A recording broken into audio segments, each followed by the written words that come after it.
बताओ।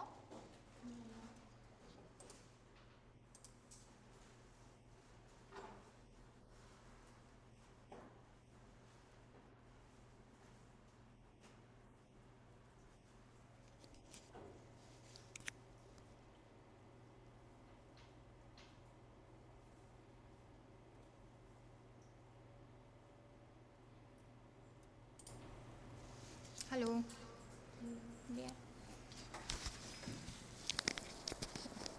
लास्ट कहाँ तक पढ़ा था हमने?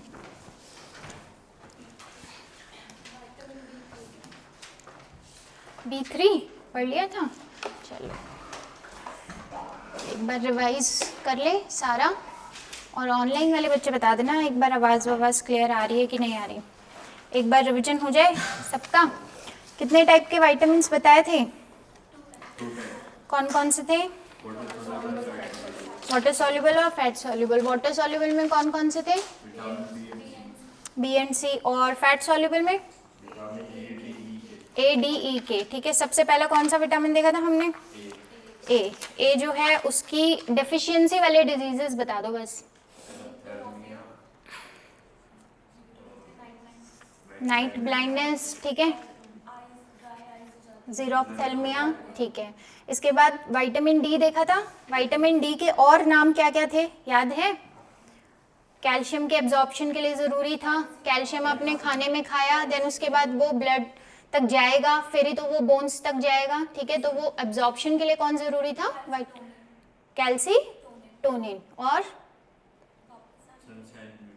हाँ वो तो बोन में, बट मैंने कहा नॉर्मल डायरेक्ट एब्जॉर्प्शन के लिए विटामिन डी जरूरी था। सनशाइन बोला था इसको। एक और चीज नाम दी थी इसको, हार्मोनल विटामिन। क्यों? क्योंकि बॉडी सिंथेसाइज करती है किसकी प्रेजेंस में? सनलाइट की प्रेजेंस में। देन विटामिन ई था। ई का नाम क्या था? टोकोफेरॉल। किस चीज में काम आता है?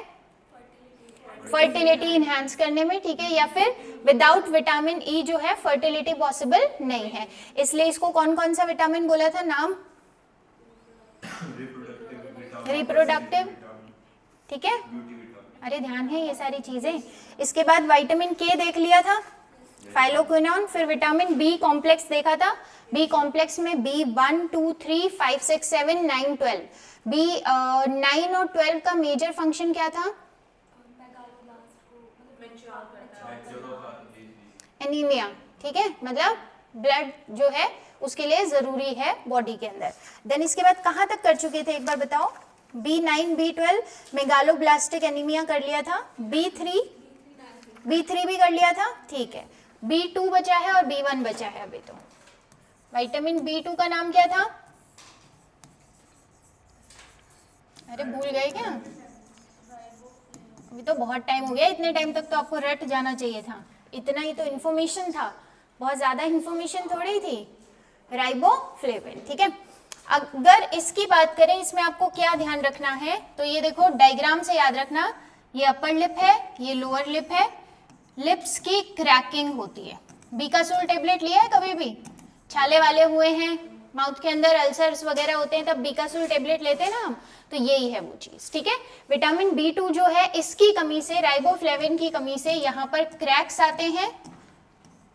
इसको ऐसे ही लिख लेना, क्रैक्स। ये लोअर लिप अपर लिप दोनों है। इसके बाद अल्सर्स जो हैं वो भी यहाँ पे होते हैं, अल्सर्स।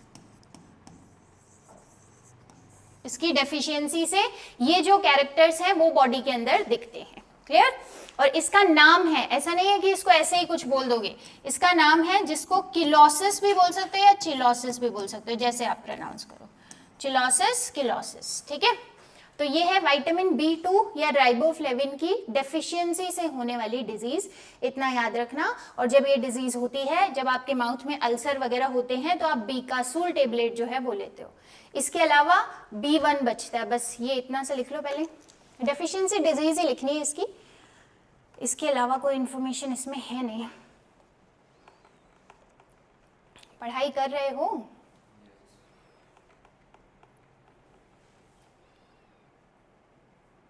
B1 का नाम क्या था? थायमीन। बढ़ू आगे, ठीक है। चलो अब B1 देखते हैं। तो विटामिन B1 जो है वो 2 ऑर्गन के लिए जरूरी है, 2 ऑर्गन के लिए बहुत जरूरी है। कौन कौन से ऑर्गन हो सकते हैं, तुक्का लगाना है आपको।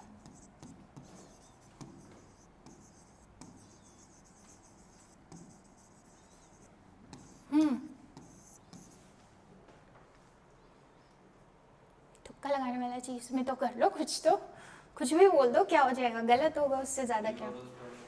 हाँ, लिवर और स्टमक नहीं, हार्ट एंड ब्रेन इसके लिए बहुत जरूरी है, इसकी फंक्शनिंग के लिए जो है वो बहुत जरूरी है। अब आप खुद सोचो, एक बार देखो जरा बोर्ड पे, अगर हार्ट काम ठीक से ना करे तो क्या जो हार्ट बीट है, हार्ट रेट है, वो नॉर्मल रह पाएगी?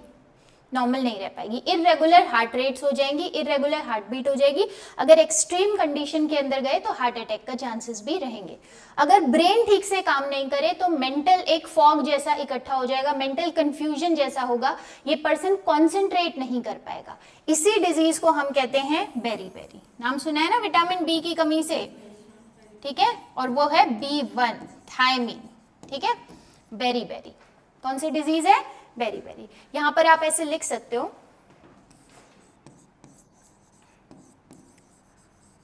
Uncontrolled heart rate and mental confusion. तो बेरी-बेरी डिजीज जो है वो किसकी कमी से होती है? B1, ठीक है, B नहीं बोलना, सिर्फ B1 बोलना।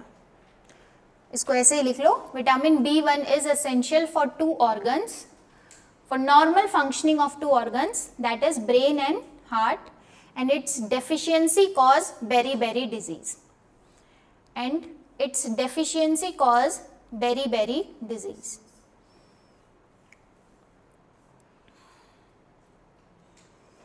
अब आते हैं विटामिन सी पे, जिसका नाम क्या है, ये लास्ट है, एस्कॉर्बिक एसिड। पहले बात की थी क्या इसके बारे में? एस्कॉर्बिक एसिड, ठीक है, एंटीऑक्सीडेंट है, ठीक है, हीलिंग विटामिन भी बोलेंगे इसको, क्योंकि आपकी स्किन जो बहुत ज्यादा डैमेज वगैरह हो जाती है ना, वो अपने आप को हील करने की जो पावर उसकी होती है वो विटामिन सी के कारण ही होती है। किसी ने भी एक प्रोटीन का नाम सुना है जिसका नाम होता है कोलेजन प्रोटीन?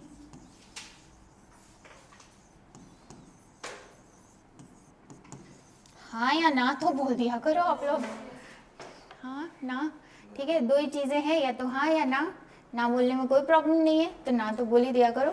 चलो, कोलेजन प्रोटीन देखो कहाँ कहाँ पे, एक तो बोन्स के स्ट्रक्चर को अगर हम देखें तो कैल्शियम तो होती है बोन्स के अंदर, कैल्शियम तो बोन को स्ट्रॉन्ग करता ही करता है, लेकिन ये कोलेजन प्रोटीन जो है ये भी बोन्स को स्ट्रॉन्ग करता है, ये भी बोन्स के अंदर आपको प्रेजेंट मिलेगा इस तरीके से, ये फाइबर जैसे स्ट्रक्चर में ये भी आपको प्रेजेंट मिलेगा।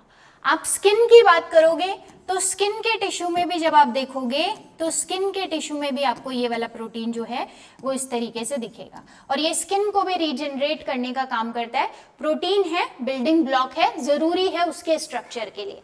ऐसे ही हम गम्स की बात करते हैं ना, अपने जबड़े जो होते हैं, अगर गम्स की बात करें तो ये जो आपका गम है इसमें ये दांत इस तरीके से ऐसे लगा हुआ है, तो गम्स को पूरा का पूरा ये दांत यहाँ पर इस तरीके से जब लगा हुआ है तो इसको पकड़ने के लिए बहुत रस्सी जैसा स्ट्रक्चर चाहिए ना, तो वो भी कौन करता है, वो भी कोलेजन प्रोटीन इस तरीके से स्ट्रक्चर बना के रखता है। यहाँ पर कोलेजन प्रोटीन यहाँ पर बहुत ज्यादा एक स्ट्रॉन्ग स्ट्रक्चर उसको होल्ड करने के लिए जो है वो बना के रखता है। अब ये तीनों चीजें ही जो है यहाँ पे अगर हम बात करें, तीनों चीजों के लिए ही यहाँ पर ये समझ में आ रहा है कि कोलेजन प्रोटीन जो है वो बहुत ज्यादा जरूरी है। और विटामिन सी जब आपकी बॉडी में होता है तो कोलेजन प्रोटीन ठीक से काम करता है, अच्छे से बनता है। अगर विटामिन सी नहीं है आपकी बॉडी में तो ये फंक्शन प्रॉपर तरीके से नहीं कर पाता। तो अगर नहीं कर पा रहा, अगर विटामिन सी आपकी बॉडी के अंदर नहीं प्रेजेंट है तो मुझे बताओ क्या बोन जो है वो वीक होंगी? बोन वीक होंगी, 101% वीक होंगी।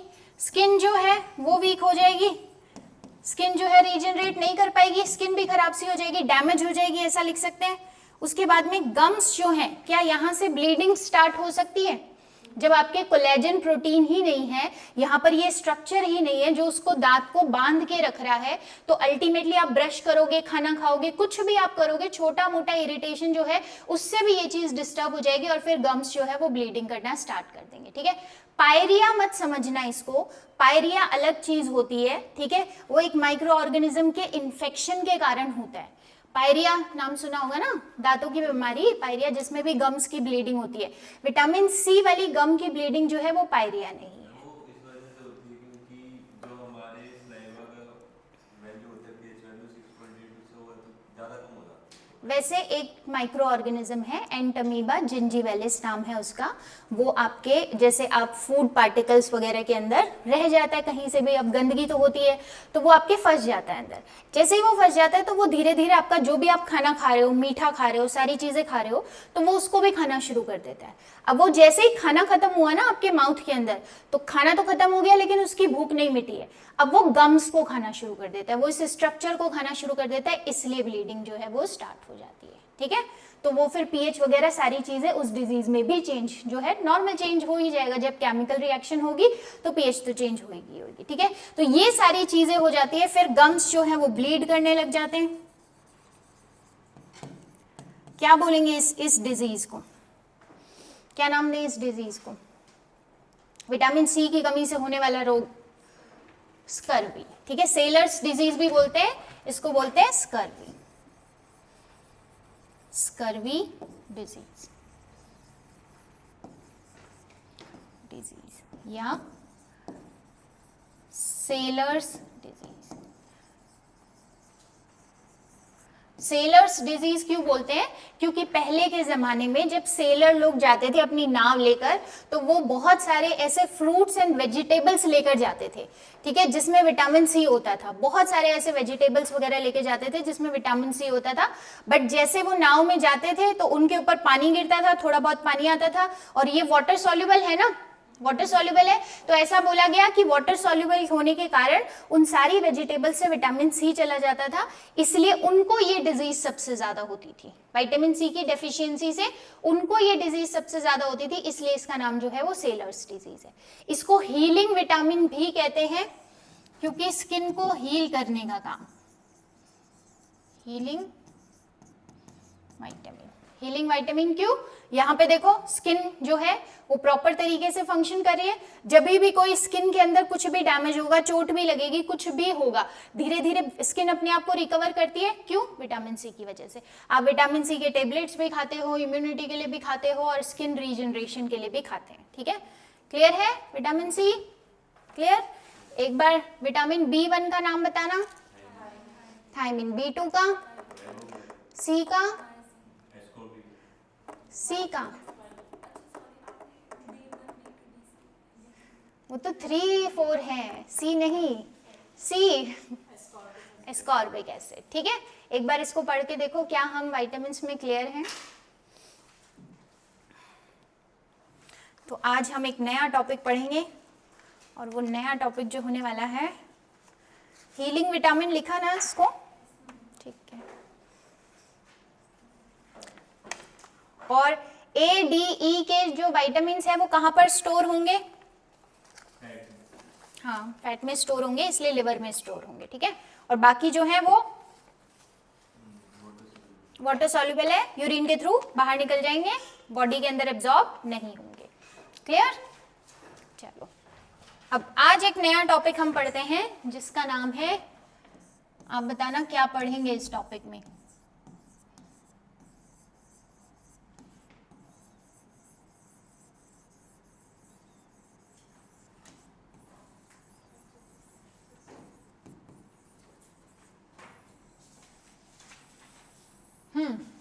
क्या आएगा इसके अंदर? हार्ट और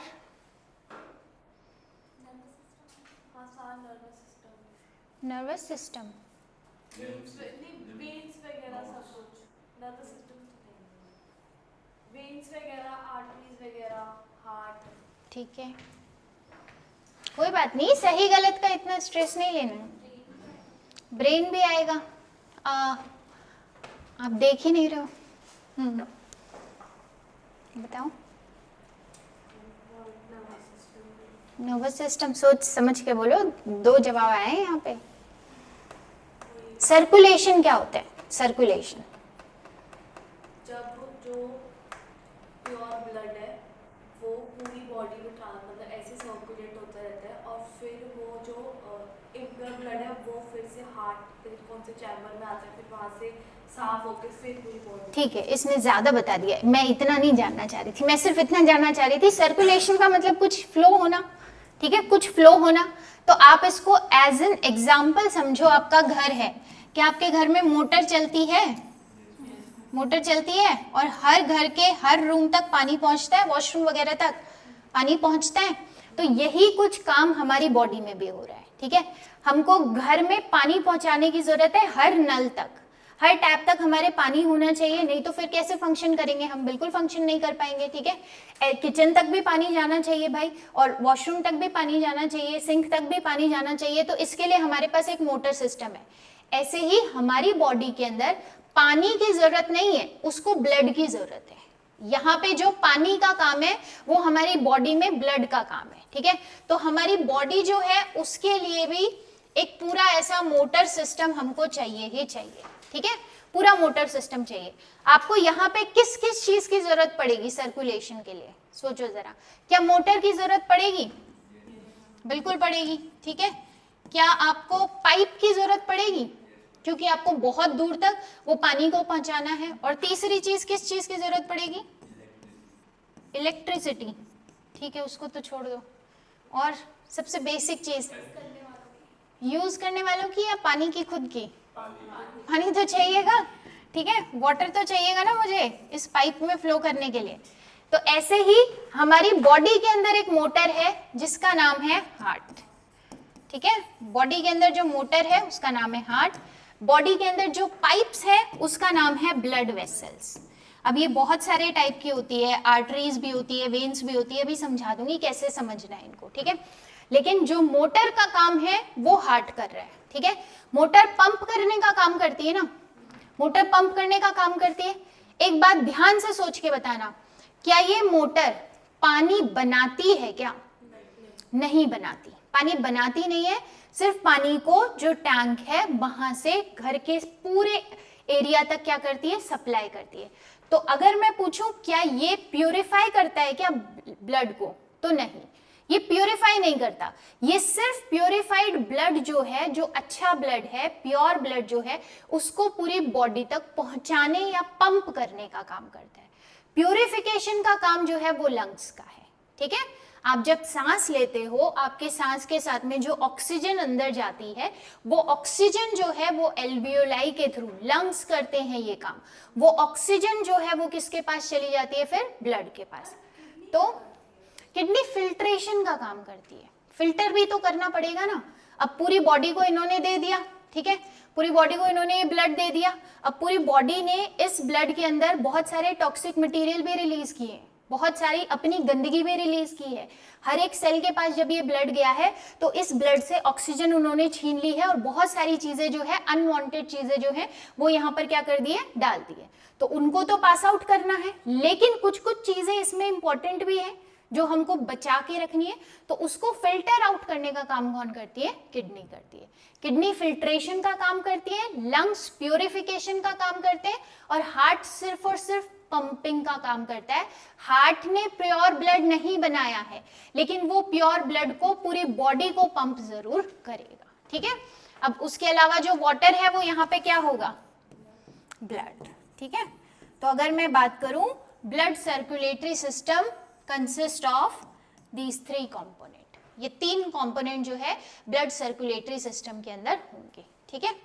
लिख लो, एक लाइन लिख लो इसको। Circulatory system is a network of circulatory system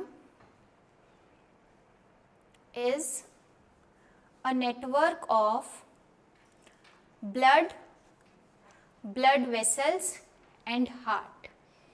Blood, blood vessels and heart.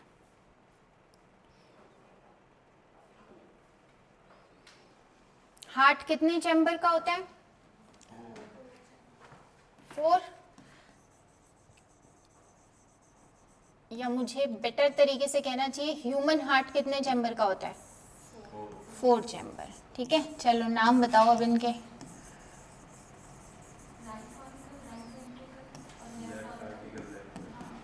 ठीक है, एक बात याद रखना, टेट्रालोब। ठीक है, 4 चैम्बर्स है, इसलिए इसको हम कह रहे हैं टेट्रालोब है। ह्यूमन हार्ट कैसा है? टेट्रालोब जैसा स्ट्रक्चर का है।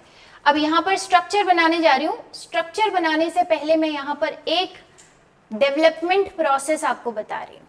ठीक है, वहां पर एक डेवलपमेंट प्रोसेस बताऊंगी, उससे पहले यहाँ स्ट्रक्चर बना रही हूँ। अब हार्ट का स्ट्रक्चर आप वैसे नहीं बनाओगे जैसे आप किताबों में देखते हो। अगर आपने वैसे बनाया तो सिर्फ और सिर्फ आप तब लर्न कर सकते हो जब आप बायोलॉजी के स्टूडेंट हो, अदरवाइज नहीं कर पाओगे। ठीक है, तो हमको 4 चैम्बर बनाने हैं भाई ऐसे। हमको ज्यादा दिमाग नहीं लगाना है कि वो पूरा फीस्ट वाला स्ट्रक्चर बनाऊं मैं, वैसे पाइप्स बनानी है, नहीं। आपको लर्न होना चाहिए, आपको क्वेश्चन जो है आपको अल्टीमेटली बनाना है, तो आपको ये डायग्राम ऐसे ही बनाना है। ठीक है, ये राइट साइड दिखाई दे रही है, ये लेफ्ट साइड बोल दूं, इसमें कोई दिक्कत? क्या ये इक्वल दिखाई दे रहा है क्या? पूरा सारे चैम्बर्स इक्वल है या कुछ अनइक्वल दिखाई दे रहे हैं? कैसे, कौन से वाले बड़े हैं, अपर वाले या लोअर वाले? लोअर वाले जो हैं वो थोड़े से बड़े दिखाई दे रहे हैं। ठीक है, तो मतलब ये क्लासिफिकेशन। हाँ, कुछ पूछना है? मैम मेरे को हमेशा राइट और लेफ्ट में कंफ्यूजन होती है। क्यों राइट और लेफ्ट? राइट वाला वो नहीं आना चाहिए था। राइट वाला वो नहीं आना चाहिए था। ठीक है, ध्यान से देखना, राइट वाला वो नहीं आना चाहिए था क्या? अब मैं ऐसे खड़ी हूं ना, मेरा राइट क्या होगा? ये होगा। तो हार्ट मेरा अंदर है, तो मेरा हार्ट का राइट क्या होगा? यही होगा। हार्ट का लेफ्ट क्या होगा? यही होगा। हार्ट उल्टा थोड़ी है, पीछे की तरफ थोड़ी देख रहा है, आगे की तरफ ही है ना। तो मैं अपने आप को यहाँ पे इमेजिन करके, वो हम 2D में बनाते हैं तो हमको राइट लेफ्ट का थोड़ा प्रॉब्लम होता है, बट ऐसे इमेजिन करो ना, आपका हार्ट यहाँ पर है। ठीक है, थोड़ा सा लेफ्ट साइड में टिल्टेड है, इसीलिए आपका जो लेफ्ट लंग्स है उसमें एक कार्डियक नॉच भी मिलती है, अभी बताऊंगी क्या होती है वो। उसी के साथ में ऐसे ऐसे अपने आप को इमेजिन करके देखो कॉपी के आगे। अब मेरा राइट ये है तो मेरे हार्ट का भी राइट यही होगा, मेरा लेफ्ट ये है तो मेरे हार्ट का भी लेफ्ट यही होगा। ठीक है, तो ये राइट है, ये लेफ्ट है। ऊपर वाले थोड़े छोटे दिखाई दे रहे हैं और नीचे वाले थोड़े बड़े दिखाई दे रहे हैं। ठीक है, यहाँ पर डेवलपमेंट वाला स्ट्रक्चर ये दिख रहा है सबको यहाँ पर? हाँ, एक मिनट, अभी दिखेगा? दिखेगा? ठीक है। जब एक प्रेग्नेंट लेडी के वुम में एक बेबी होता है तो अराउंड 6 to 8 वीक्स के अंदर उसका हार्ट डेवलप होना शुरू होता है। ठीक है, तो जैसे ही हार्ट डेवलप होना शुरू होता है, पहले वो एक ऐसा चैम्बर होता है, पहले 4 चैम्बर नहीं बने हुए होते, पहले ये एक चैम्बर जो है वो इस तरीके से बना हुआ होता है। फिर इसके अंदर एक डिवीजन होता है और ये डिवीजन होता है ऐसे, तो इससे ये राइट और लेफ्ट के अंदर डिवाइड हो जाता है। ये हो गया इसका राइट पार्ट और ये हो गया लेफ्ट पार्ट। फिर इसमें एक और डिवीजन होता है, लेकिन अब की बार जो डिवीजन होगा ना, ये डिवीजन तो इक्वल हुआ था, दोनों बराबर हिस्से इसमें बटे थे, लेकिन अब जो डिवीजन होगा वो अनइक्वल होगा। ठीक है, ये सेप्टम है, ये जो एक दूसरे को जोड़ने वाले पार्ट हैं इनको सेप्टम बोलेंगे। इन चारों के नाम आपको आसानी से याद हो जाएंगे जब हम एट्रियम और वेंट्रिकल लिखेंगे। ठीक है, फिर ये अनइक्वल डिवीजन जो हुआ था, इससे ये राइट राइट लेफ्ट लेफ्ट वाला पार्ट जो है वो बन गया। इतनी बात जो है वो ध्यान रखना। अब टेट्रालोब है, टेट्रालोब है मतलब 4 चैम्बर है, 2 चैम्बर स्मॉल दिखाई दे रहे, 2 चैम्बर स्मॉल का उल्टा लार्ज। कहाँ खो गए हम सब? यहाँ पे हैं या फिर नहीं है? है ना? ठीक है, एट्रिया ऊपर वाला होता है या नीचे वाला होता है?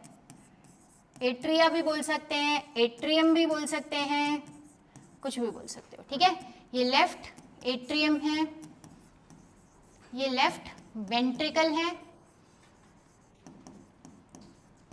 और ये राइट वेंट्रिकल है। अब आप बोलो इतना कंफ्यूजिंग नाम क्यों दिया? तो भाई मैंने तो दिया नहीं है। ठीक है, आप इसको कुछ भी बोल लो, लेकिन एट्रियम या ऑरिकल या वेंट्रिकल जो है इनके नाम होते हैं। ठीक है, ऑरिकल या वेंट्रिकल जो है नाम होते हैं। अच्छा, जो दोनों ऊपर वाले हैं ना, इनको रिसीविंग चैम्बर्स भी बोलते हैं।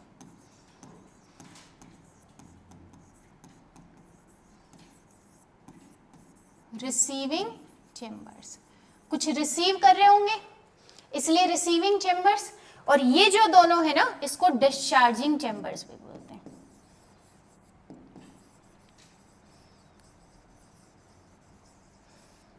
Discharging chambers. इतनी बात क्लियर? कितने चैम्बर हैं हार्ट में? 4 चैम्बर है, ठीक है। टेट्रालोब बोला इसीलिए इसको। 2 छोटे हैं, 2 बड़े हैं, 2 स्मॉल हैं, 2 लार्ज हैं। जो स्मॉल वाले हैं उनका नाम क्या है? राइट एट्रियम और लेफ्ट एट्रियम। जो लार्ज वाले हैं उनका नाम क्या है? राइट वेंट्रिकल और लेफ्ट वेंट्रिकल, ठीक है। रिसीविंग चैम्बर्स किनको बोला है? अपर वालों को, दोनों अपर वालों को, ठीक है। और डिस्चार्जिंग चैम्बर्स किसको बोला है? लोअर वालों को। डिस्चार्जिंग मतलब यहां से कुछ डिस्चार्ज होगा, और रिसीविंग मतलब वहां पे वो कुछ रिसीव करने वाला है, ठीक है। ये बन गया सबका? इतने नाम हो गए। चलो अब एक स्ट्रक्चर और बनाना। वो स्ट्रक्चर है कि कहां पर प्रेजेंट है। लंग्स देखे आप लोगों ने अपने? इस तरीके से लंग्स हैं आपके, ठीक है। तो ये राइट वाला होगा, ये लेफ्ट वाला लंग है। अगेन मेरे को ऐसे करके देखना, तो राइट लंग, लेफ्ट लंग, ठीक है। अब ये यहाँ पर मिडिल में आपके हार्ट होता है, जो थोड़ा सा लेफ्ट की तरफ टिल्टेड है, थोड़ा सा लेफ्ट की तरफ टिल्टेड है। इसीलिए लेफ्ट लंग जो है वो थोड़ा सा यहाँ से, उसमें एक नॉच या दरार या खांच जैसा स्ट्रक्चर जिसको बोलते हैं ना, वो बना हुआ है, जिसका नाम होता है cardiac notch. Cardiac notch.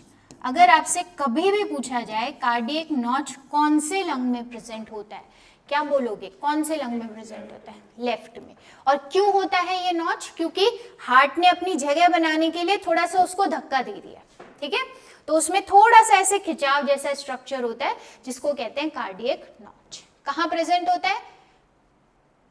Heart tilted through left lung, but बिल्कुल चेस्ट के बीच में, middle of the chest, and tilted towards left. Slightly left जो है हम उसको कह सकते हैं। इसीलिए कहते हैं ना, लेफ्ट साइड में सोना बेटर है ना?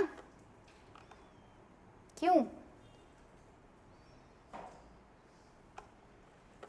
अभी तो बहुत सिंपल क्वेश्चन होना चाहिए था आपके लिए।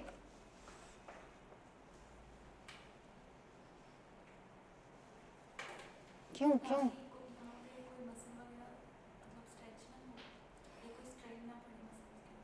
स्ट्रेन ना पड़े? नहीं, तो राइट नहीं है।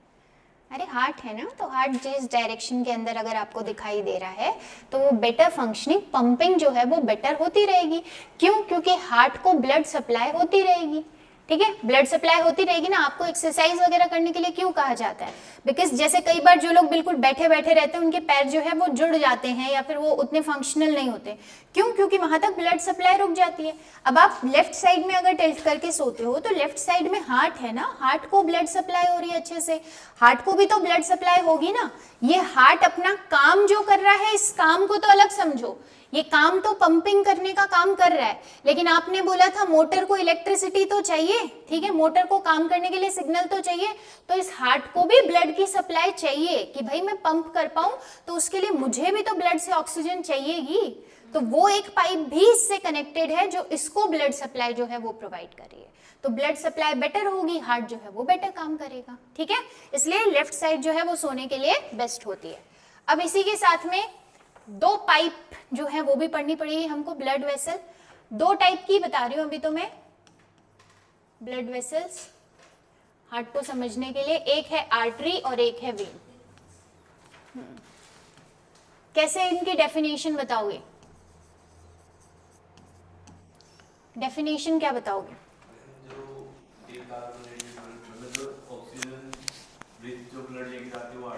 ऑक्सीजन रिच ब्लड को आप प्योर ब्लड कह दो, ठीक है। नॉर्मल किताबों में भी आपको यही चीज मिलेगी, ठीक है, कि प्योर ब्लड कैरी करने वाली जो चीज है वो है आर्टरी। यहां लिख देते हैं हम, कैरीज प्योर ब्लड। और ये क्या कैरी करती है? Impure blood. ऐसा नॉर्मल सभी किताबों में भी यही लिखा है, यही है, बट ये राइट डेफिनेशन जो है वो नहीं है। कंप्लीटली राइट डेफिनेशन इसको हम नहीं बोलेंगे। इसकी राइट डेफिनेशन के लिए आपको एक डायग्राम याद रखना है। ये वाला बन गया सबका, कार्डियक नॉच वाला, ये सबका रेडी है ना? एक सेकेंड, यहां पर देखना, ध्यान से देखना, ये हार्ट है, यहां पे मैं नाम भी लिख रही हूं उसका, ये है आपका हार्ट और ये है आपकी बॉडी। अब आप सोचोगे इतना अलग अलग तो ये कैसे हो सकता है, बट याद रखने के लिए आपको ऐसे बनाना है, ठीक है?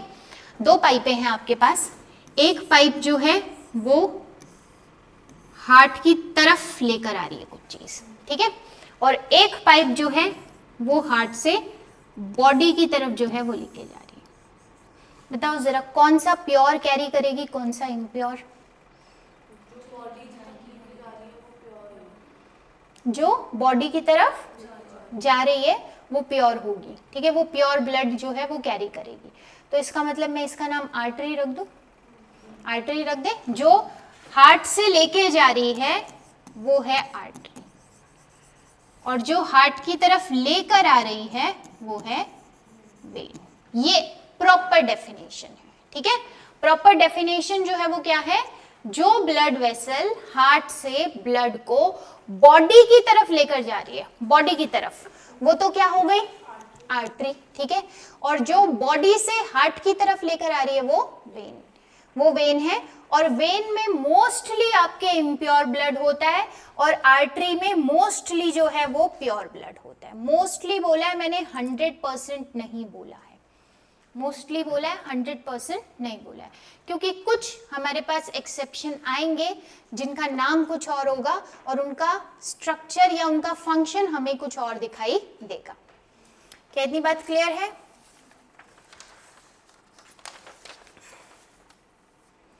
यहां तक क्लियर?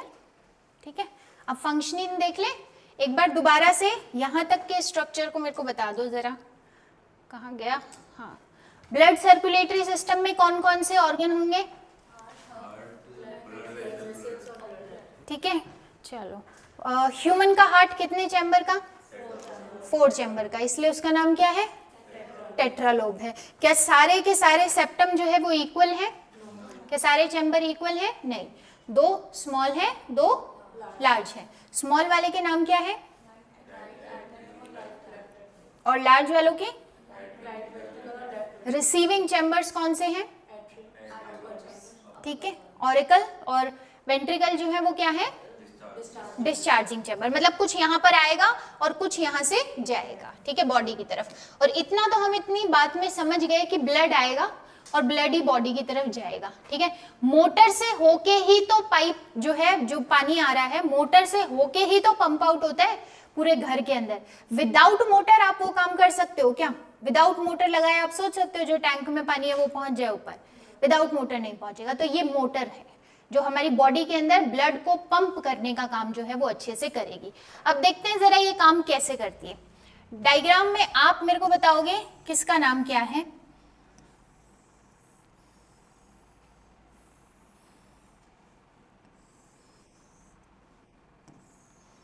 अब यहां पे मैं कुछ कुछ चीजें और बना रही हूं, 2 वॉल बना रही हूं,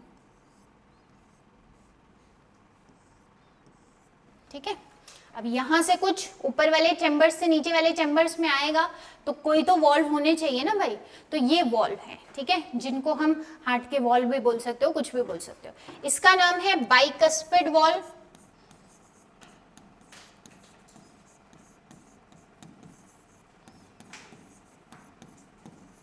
इसका नाम है ट्राइकस्पिड वॉल्व। मैम तो जो कहते हैं कि जो हार्ट ब्लॉक हो गया और मतलब ऑपरेशन होगा और वॉल्स करेंगे, तो वो ये 2 वॉल्स से होते हैं? नहीं, वो ब्लड वो पाइप जो है ना वहां पे ब्लॉकेज हो गया है। तो ब्लॉकेज जब, जैसे पेसमेकर डलता है, एक तो पेसमेकर भी होता है ना, पेसमेकर क्या करता है, यहाँ पर एक एसए नोड होता है, एक मसल होती है जिसका नाम है एसए नोड, यहाँ पर होती है एग्जैक्टली इस वाले एट्रियम के पास होती है। तो उसका काम होता है इसकी स्पीड को रेगुलेट करना। अब आप खुद सोचो, एक ऐसा ऑर्गन है जिसका काम है पंपिंग करना, पंप करना, ये पाइप ही तो है एक तरीके से, मसल्स का एक ऑर्गन बना हुआ है, वो मसल्स ऐसे खिंचेंगी, कॉन्ट्रैक्शन होगा, रिलैक्सेशन होगा तो पानी उसमें से बाहर जाएगा, अंदर भरेगा, पहले भरेगा तो ऐसे गुब्बारे जैसे फूल जाएगा, फिर वापस पिचकेगा तो वहां से पानी निकल के चला जाएगा। तो यही तो पंपिंग का काम, यही तो है, इस तरीके से पंप कर रहा है। अगर मसल्स का कॉन्ट्रैक्शन और रिलैक्सेशन ना हो तो क्या ये काम हो पाएगा? नहीं हो पाएगा। तो एसए नोड यहाँ पर एक मसल होती है जो इस चीज को कंट्रोल करती है कि ये किस स्पीड के अंदर मसल का कॉन्ट्रैक्शन और रिलैक्सेशन रहेगा, तो वो कहते हैं पेस मेकर है। जब पेस मेकर चेंज करते हैं तो वो एसए नोड वाली चीज खराब हो जाती है। जब वॉल चेंज करने की आप बात कर रहे हो तो उसके अंदर जो आर्टरी यहाँ तक ब्लड पहुंचा रही है, इस हार्ट को ब्लड पहुंचा रही है, कई बार ये वॉल भी खराब होते हैं, लेकिन ये जब खराब हुए तो सीवियर कंडीशन है, ये खराब हुए तो सीवियर कंडीशन है। जो हम नॉर्मल वॉल डालने की बात करते हैं उसमें क्या करते हैं, ये हार्ट है, इसको एक आर्टरी ब्लड पहुंचा रही है, क्योंकि इसको भी तो काम करने के लिए ऑक्सीजन चाहिए। अब उसमें कचरा फंस गया है, ये इस तरीके से कचरा फंस गया है, तो ऑक्सीजन अब जा ही नहीं पा रही, ऑक्सीजन जा नहीं पा रही है तो ये काम ही नहीं कर पा रहा। ये है तो मस्कुलर ऑर्गन, मसल्स को भी भाई काम करने के लिए, कॉन्ट्रैक्शन रिलैक्सेशन कुछ भी करने के लिए, एनर्जी बनाने के लिए ऑक्सीजन तो चाहिए ही चाहिए। अब ये कर ही नहीं पा रहा है ये, तो आप इस चीज बाईपास सर्जरी का नाम भी सुना है ना आपने, तो यहाँ पे आप वॉल भी डालते हो, बहुत सारे वॉल मतलब ऐसे छल्ले जैसे स्ट्रक्चर जो है वो भी डालते हो, ठीक है। आप बाईपास सर्जरी जब करते हो तो इसको एक बाईपास रूट भी बना देते हो। कई बार ये चीज को ठीक करना मतलब पॉसिबल नहीं होता है, उससे और ज्यादा पेशेंट की कंडीशन खराब होगी, तो आप बाईपास सर्जरी जो है वो भी करते हो। और ये भी वॉल हैं जो अगर खराब होते हैं तो डिपेंड करता है, अभी हम नॉर्मल भाषा में तो वॉल बदलना या ये सब चीजें कर देते हैं, ठीक है। अब ये बाईपास सर्जरी ये है एग्जैक्टली, वॉल ये है bicuspid tricuspid, semi lunar wall अभी दो और आएंगे। वॉल चेंज करना मतलब ये भी होता है, कई बार लोग इसको भी समझ जाते हैं, ठीक है। लेकिन एक्सट्रीम कंडीशन में ये वॉल खराब होते हैं। और बहुत सारी ऐसी डिजीज होती है जिसके अंदर बचपन से ही कई बार ये जो वॉल है मतलब एक तरीके का फीवर होता है, जिसमें बचपन से ही ये वॉल जो है वो आपके डैमेज हो जाते हैं, ठीक है। होल है तो मतलब किसी भी चैम्बर में होल होगा? नहीं, हार्ट में होल है वो बेसिकली बाय बर्थ होता है। और वो बाय बर्थ कैसे होता है, जैसे जब वो बाय बर्थ वाला डायग्राम हमने देखा तो वो जब सेप्टम बन रहे थे ना तो प्रॉपर तरीके से बन नहीं पाया, तो उसमें हाँ किसी भी एक चैम्बर में छोटे सा एरिया रह गया, और अगर एरिया रह गया तो सोचो कितनी बड़ी प्रॉब्लमेटिक चीज हो सकती है, क्योंकि प्योर ब्लड भी आ रहा है, इम्प्योर ब्लड भी आ रहा है, मिक्स नहीं होना चाहिए, और वो मिक्सिंग का काम जो है उससे हो सकता है। नॉर्मली जब बच्चे पैदा होते हैं तो जब उनका ब्रेन का और सारी चीज़ों का डेवलपमेंट होता है तो वो एक छोटा सा जो है वहाँ पर वॉल जैसा रह जाता है, बट वो टाइम के साथ धीरे धीरे भर जाता है। अगर वो नहीं बढ़ता तब प्रॉब्लम होती है, बट बहुत सारे बच्चों में ऐसे होता है जैसे बाय बर्थ आप सुनते होंगे कि उनके हार्ट में छेद है, ठीक है। बाईपास सर्जरी मतलब नया रूट बना देते हैं, ठीक है। वॉल आप तो अब साइंस पढ़ रहे हो तो वॉल इसी को समझो, ठीक है। तो वॉल बदलना है तो ऑब्वियसली ये वाले वॉल खराब हो गए तो वॉल बदलने, दो वॉल और आएंगे, सेमीलुनार वॉल जो है वो भी आएंगे। और पेसमेकर खराब हो गया है तो एसए नोड मसल खराब हो गई है तो वो आपके पेसमेकर खराब हो गया, ठीक है। चलो बताओ जरा क्या नाम है इसका। अभी ये वाला डायग्राम तो मिटा रही हूँ मैं, ये वाला नहीं जानना अभी आपको।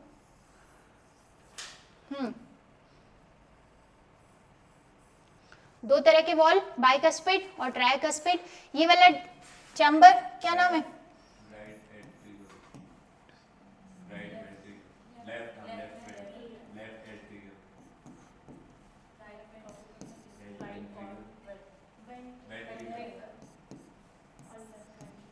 और लेफ्ट वेंट्रिकल, ठीक है। चलो अब करते हैं शुरू, और इसलिए मैं कलर चेंज कर देती हूँ। प्योर ब्लड है तो उसको मैं रेड से बना रही हूँ, ठीक है। प्योर ब्लड को रेड कलर से बना रही हूँ। कहाँ से ब्लड प्योर होकर आएगा? अभी मैंने बताया था थोड़ी देर पहले ही। ऊपर से आएगा ना, वो तो रिसीव होएगा। अरे कौन से ऑर्गन से आएगा? ऊपर से, लंग्स से आएगा, ठीक है। ये मैं यहाँ बनाने जा रही हूँ लंग्स, रफली लंग्स बना दिए, ठीक है। अब ये लंग्स से जो है यहाँ से एक चीज आ रही है और यहाँ पर आकर कुछ डिस्चार्ज कर रही है, ठीक है। इसके अंदर मैं बना रही हूँ ये रेड कलर का ब्लड। तो ये कैसा है? प्योर है इम्प्योर है? प्योर है तो ऑक्सीजन इसमें ज्यादा होगी या कम होगी? तो इसको ऑक्सीजनेटेड ब्लड भी बोलते हो आप, प्योर ब्लड भी बोलते हैं, ठीक है। अब ध्यान से देखना क्या कैरी कर रहा है ये पाइप क्या कैरी कर रही है? ब्लड कैरी कर रही है। कैसा ब्लड कैरी कर रही है? प्योर नहीं, ये दीवार तो इम्प्योर ब्लड है ना। इम्प्योर ब्लड है, लंग्स से आ रहा है।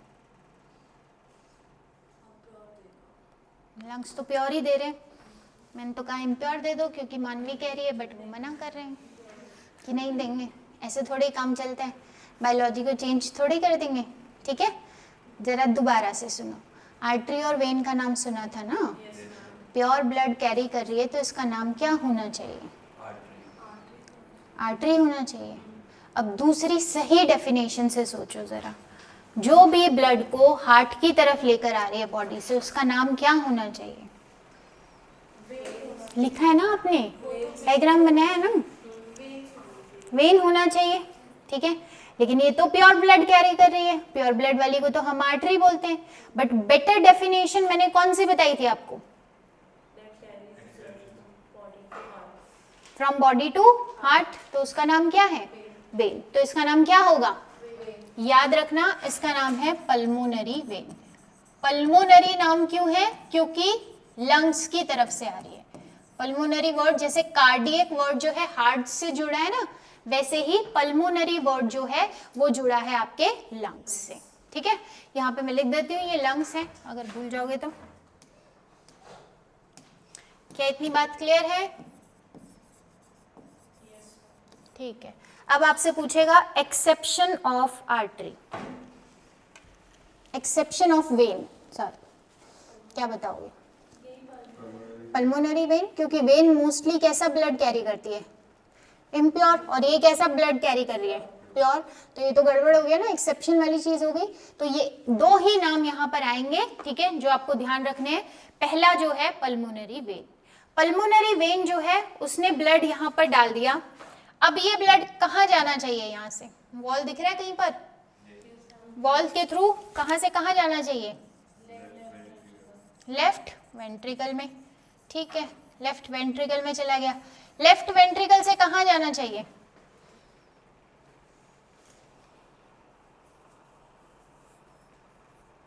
अब तो मैं बिल्कुल जानना चाहूंगी आप क्या बोलोगे। जितना आपने पॉज लिया है ना इस चीज में, अब तो आप ही बताओगे कि ये कहाँ जाना चाहिए। यहाँ से सारे में मिक्स कर देते हैं।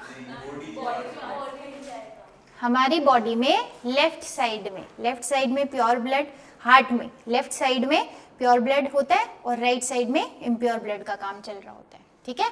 ये बात याद रखना कि लेफ्ट साइड जो है उसमें प्योर ब्लड का काम चलता रहेगा और राइट साइड में इम्प्योर ब्लड का। तो अब ये यहाँ से कहाँ जाएगा? बॉडी के पास जाएगा। अब बॉडी के लिए इसके अंदर एक पाइप बनाते हैं भाई, और यहाँ पर ये लो वो पाइप मैंने बना दी, और इस पाइप को मैंने यहाँ से यहाँ ले आई, ठीक है। और इससे ये ब्लड जो है वो इधर इधर आते आते पूरी बॉडी के पास चला जाएगा। बहुत कंफ्यूजिंग काम है ना इसका, वैसे बहुत सिंपल काम है। सबसे सिंपल कोई चीज़ है वो यही है, लोग इसको फालतू में कॉम्प्लिकेट करते हैं, बट ये बहुत सिंपल है। क्या है? 4 चैम्बर है, उसमें आपको यही तो याद रखना है, पानी कहाँ से आया है, किधर से ब्लड आया, किधर से ब्लड गया है। अब ये जो है जो इसको कैरी कर रही है, इसको हम नाम देने वाले हैं भाई एओर्टा, क्योंकि ये बहुत बड़ी आर्टरी है जो सबको प्योर ब्लड लेकर जाएगी, सबके पास प्योर ब्लड लेकर जाएगी, तो इसका नाम है एओर्टा, ठीक है। अब ये देखो, ये आगे जाके बहुत सारी छोटी छोटी पाइप्स में बढ़ जाएगी, बहुत सारी छोटी छोटी ये बहुत सारी छोटी छोटी पाइप्स जो हैं ये क्या करेंगी? ये बॉडी को प्योर ब्लड दे देंगी, सारी बॉडी को, सारी सेल्स को प्योर ब्लड दे देंगी, ठीक है। सारी बॉडी को ये प्योर ब्लड जो है वो देने का काम करेगी। जब ये पाइप बॉडी को प्योर ब्लड देगी, सेल्स को एक बार बना लो, फिर मैं बोलती हूँ, फिर ध्यान से सुनो। इसका नाम है एओर्टा।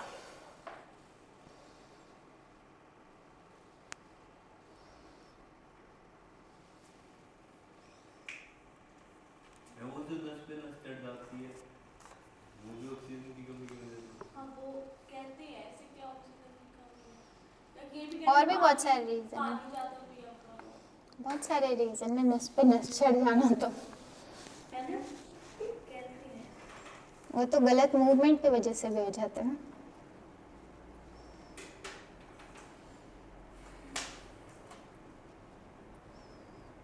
कई बार नहीं होता जिम में लोग वेट उठा रहे हैं फिर बैक में बोलते हैं नस पे ये हो गया वो हो गया, तो बहुत सारे रीजन है उसके। तो कुछ कुछ लोगों की बॉडी का जिनका नर्वस सिस्टम ठीक से काम नहीं करता ना, उनको वैसे भी प्रॉब्लम रहती है, वो अपने आप भी हो जाता है। क्या हो गया फिर? क्यों मुस्कुरा रहे हो ऐसे? किसका मैसेज देख लिया भाई तुमने? इतनी मुस्कुराहट, अच्छी खबर है क्या कुछ? 1200 रुपये मिले यूनिवर्सिटी की तरफ से। अच्छा, बहुत बधाई हो आपको। कौन सी यूनिवर्सिटी में हो? तो हमें दिख रहा। अच्छा, हो गया यहाँ तक? ठीक है, ये चीज क्लियर है। ध्यान से सुनना, अब मैं रुकी क्यों हूँ वो पता चलेगा। वापस से देखना, लंग्स से कौन सा ब्लड आ रहा है? प्योर, ठीक है, प्योर ब्लड। अब ये पल्मोनरी वेन क्यों नाम दिया है? फिर आपने इसको आर्टरी नाम दो ना, प्योर ब्लड है तो। एक्सेप्शन है, ठीक है, पल्मोनरी वेन नाम है इसका। इसके बाद में ये कहाँ पे आया? Left atrium. लेफ्ट एट्रियम से लेफ्ट वेंट्रिकल, लेफ्ट वेंट्रिकल से कहाँ गया? एओर्टा वाली पाइप, मोटी पाइप है एक एओर्टा, वो पाइप आगे जाके छोटी छोटी पाइप में टूट जाएगी, ठीक है, वो आगे जाके पूरा प्योर ब्लड लेके जा रही है बॉडी तक, ठीक है। अब ध्यान से समझना, ध्यान से समझना, ये बॉडी जो है इसको इसने ये दिया, ये वाला ऑक्सीजन वाला ब्लड दिया। अब इस बॉडी ने बदले में इसको क्या दिया? पाइप तो सेम ही है, ठीक है, पाइप तो सेम ही है, ऐसा नहीं है हमारे पूरी बॉडी के अंदर प्योर ब्लड और इम्प्योर ब्लड की पाइपें अलग है, पाइपें अलग नहीं है, ठीक है। ये जो पूरा पाइप का सिस्टम है अल्टीमेटली छोटी छोटी पाइप से कनेक्ट ही होता हुआ है। तो अब अभी तक ये जो है वो कैरी कर रही थी प्योर ब्लड। अब धीरे धीरे धीरे धीरे आते आते पूरी बॉडी इसमें अपनी गंदगी छोड़ने लग गई, CO2 छोड़ने लग गई। ये देखो पूरी बॉडी का जो बेकार चीजें हैं CO2, हर एक सेल जो है वो CO2 वगैरह इसमें रिलीज करने लग गई। तो अब ये जो पाइप है, अब ये जो पाइप है इसके अंदर इसका नाम भी बदल जाएगा और इसका फंक्शन भी बदल जाएगा, क्योंकि इसके अंदर अब जो है वो कैसा ब्लड है? ब्लू कर रही हूं मैं, जो इम्प्योर ब्लड है उसको। अब इसमें डीऑक्सीजनेटेड या इम्प्योर ब्लड है। ये बात समझ में आई? और इसका नाम है वेना केवा या कावा, ठीक है, वेना कावा नाम है इसका। और अब इसके अंदर कैसा है? इम्प्योर ब्लड है। दोबारा से देखो, यहां से प्योर ब्लड गया था इस पाइप के थ्रू, इसने पूरी बॉडी को दिया, पूरी बॉडी ने अपना CO2 जो है उसी में रिलीज कर करके ये पाइप का नाम अब वेना कावा हो चुका है। और अब ये जो पाइप है ये इम्प्योर ब्लड को डिस्चार्ज करेगी राइट एट्रियम में। कहां पर डिस्चार्ज करेगी? राइट एट्रियम में। अब इम्प्योर ब्लड कहां पर है? राइट एट्रियम है। राइट एट्रियम से कहां पर आएगा? ये देखो राइट एट्रियम से राइट वेंट्रिकल में आ गया। और राइट वेंट्रिकल से कहां जाना चाहिए? लंग्स के पास। क्यों? प्योरिफिकेशन के लिए, बिल्कुल सही है। एक बार मैं बना दूं इसको। ये पाइप है जो इसको लेके जा रही है। बताओ जरा क्या नाम देना चाहिए इसका, इस पाइप का? लंग्स से रिलेटेड है तो अगेन इसका नाम पल्मोनरी होगा, ठीक है। पल्मोनरी क्या होगा? पल्मोनरी आर्टरी या वेन? लेकिन ये तो इम्प्योर ब्लड कैरी कर रही है, एक्सेप्शन, ठीक है, आर्टरी, पल्मोनरी आर्टरी। अब जरा आप बता दो ये डायग्राम या हार्ट की फंक्शनिंग का पार्ट जो है वो हमारा क्लियर है क्या? दोबारा से देखो, सबसे पहले प्योरिफिकेशन कहां पे हुआ? लंग्स में। लंग्स से कहां पर आया?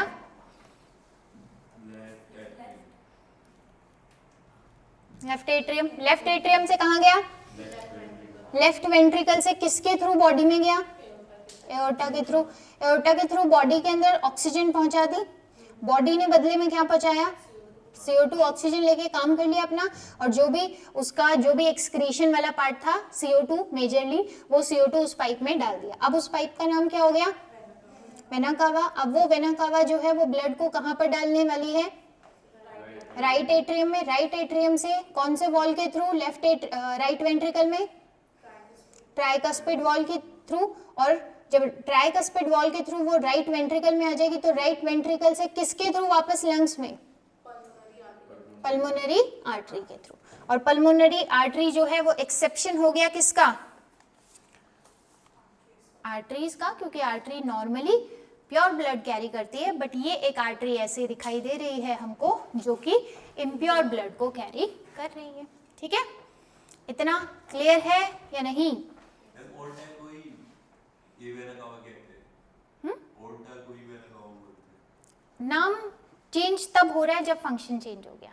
ठीक है, अगर आप बोलोगे कि पाइप तो एक ही जुड़ी हुई थी वो, लेकिन इस पाइप से बहुत सारी छोटी छोटी पाइप जुड़ी हुई थी, बहुत सारी कैपिलरीज का नेटवर्क था। फिर हाँ, यही पाइप जो है यहाँ तक प्योर ब्लड, फिर आगे जाके जब देखा तो इम्प्योर ब्लड। तो कंफ्यूजन साइंस की लैंग्वेज में नहीं होना चाहिए, इसलिए जैसे ही इसमें इम्प्योर ब्लड आता है इसका नाम बदल जाता है।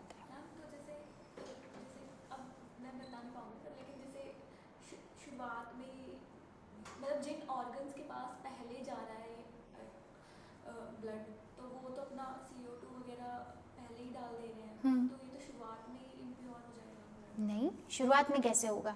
एक सेल ने दिया, 2 सेल ने दिया, कॉन्सेंट्रेशन बहुत कम है। कॉन्सेंट्रेशन तो नॉर्मल ब्लड में भी हो सकती है CO2 की, लेकिन बहुत कम है। अब लेकिन लास्ट में जाते जाते क्या होगा कि कॉन्सेंट्रेशन बहुत ज़्यादा जो है वो बढ़ जाएगी। ठीक है, जब बहुत ज़्यादा कॉन्सेंट्रेशन बढ़ जाएगी, कैपिलरीज का नेटवर्क है इनके बीच में, छोटी छोटी कैपिलरीज का मतलब क्या होता है? ये आपका हेयर जितनी थिन जो है ना, इतनी छोटी छोटी कैपिलरीज, इतनी पतली पतली कैपिलरीज का नेटवर्क है, वो उसके थ्रू ब्लड जो है पूरे ऑर्गन्स तक जाता है, और उन्हीं के थ्रू ब्लड जो है, जो CO2 वाला पार्ट है ना, वैसे ही कैपिलरीज के थ्रू वापस इस पाइप के अंदर आता है। तो कॉन्सेंट्रेशन जब पूरी बॉडी तक पहुंच जाता है उसके बाद, क्योंकि ये आपको एक दिखाई दे रही है, कैपिलरी एक नहीं है, कैपिलरी बहुत सारी है, तो वो कैपिलरी के थ्रू जा रहा है, कैपिलरी के थ्रू ही आ रहा है, फिर उस पाइप के अंदर जो है वो CO2 वाला ज़्यादा कॉन्सेंट्रेटेड हो गया है। ये बात समझ में आई? एक मोटा सा पाइप लिए रखा है हमने, उस पाइप के थ्रू पहले ही हमने जितनी भी छोटी छोटी पाइपें हैं ना, उनको पहले ही प्रोवाइड करा दिया है, सारी पाइपों को। ऐसे नहीं होना चाहिए ना, क्योंकि एक पाइप को, दूसरी पाइप को, तीसरी चौथी पाइप को दिया और पता चले 10वीं पाइप तक है ही नहीं, पैर तक जाने के लिए ब्लड है ही नहीं, वो इक्वल अमाउंट में सारी जो पाइप्स हैं उनके तक पहुंचता है। ठीक है, इतनी बात। और इसीलिए कहते हैं जितना आप बॉडी मूवमेंट करते हो उतना जो है ब्लड फ्लो आपकी बॉडी में बेटर होता है। अब हार्ट रेट को समझते हैं, इतनी बात समझ में आ गई? बाइकस्पिड वॉल, ट्राइकस्पिड वॉल, ये जो वॉल दिखाई दे रहे हैं ना, ये वाले, ये है सेमीलुनार वॉल, इनका नाम है सेमी, थोड़े से चंदा मामा जैसे दिखते हैं ना, इसलिए। क्लियर? अब वॉल्व है तो ये बंद होंगे, खुलेंगे, बंद होंगे। अब आप खुद सोच के बताओ एक बार, जरा एक बार देखो, जरा यहाँ देखो, जब ये ऊपर वाले चैम्बर भर गए, जब भर गए तब तक ये दोनों वॉल बंद रहने चाहिए ना, बंद रहने चाहिए। फिर वो चैम्बर भर गए, फिर ये खुलने चाहिए। अब ये जैसे ही खुलेंगे, यहाँ से प्योर ब्लड इधर आएगा, यहाँ से इम्प्योर ब्लड इधर आएगा, साथ में चल रही है दोनों प्रोसेस, याद रखना। ये वाला भरा है, ये वाला भरा है, ये इम्प्योर से, ये प्योर से एक साथ में भर गया। फिर ये खुलेंगे, जैसे ही खुलेंगे ये सारा का सारा जो वाटर बोल लो, ब्लड बोल लो, प्योर इम्प्योर, वो इसमें आ जाएगा। अब जैसे ही ये प्योर ब्लड और इम्प्योर ब्लड इसमें आया, अब ये बंद हो जाने चाहिए। क्यों बंद हो जाने चाहिए? बिकॉज अब जो है इस वाली पाइप में जाना है और इस वाली पाइप में जाना है। अब आप खुद सोचो, जो ब्लड को इस पाइप में जाना है वो रिवर्स भी तो जा सकता है अगर ये खुला हुआ रहा तो इसलिए बंद हो जाएंगे। ठीक है, ये बंद हो जाएंगे तो ये साउंड करेंगे लब, और फिर ये बंद होंगे तो ये डब का साउंड करेंगे। ठीक है, तो लब डब जो हार्ट की बीट है ना, जिसका धक धक नहीं होता है, लब डब नाम है उसका, है ना। हाँ, धक धक नहीं होता भाई, लब डब होता है। तो वो क्यों होता है? नंबर 1, ये दोनों वॉल एक साथ क्लोज होते हैं तो लब का साउंड आता है। फिर ये दोनों वॉल एक साथ क्लोज होते हैं तो डब का साउंड आता है। लिखाऊंगी मैं ये चीज, अभी उसको रहने दो, अभी जो समझोगे वो ये समझो। एक हार्ट साइकिल या हार्ट रेट जो है, हार्ट रेट, हार्ट बीट, ये समझते हो?